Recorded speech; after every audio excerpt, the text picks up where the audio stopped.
Your word for today comes from Luke 11 and verse 13. If you then, though you are evil, know how to give good gifts to your children, how much more will your Father in heaven give the Holy Spirit to those who ask him? You see, we should not sit back and wait for something to happen, but we should have the courage to step out and ask the Lord for those things that we need. Ask and you will receive, and your joy will be full. And his strength is available to you. Just ask him. Let's pray.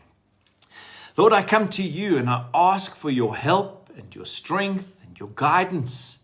Thank you that you are a loving Father who gives good gifts to his children. Fill my heart with faith to ask boldly and to trust you completely. In Jesus' name, amen.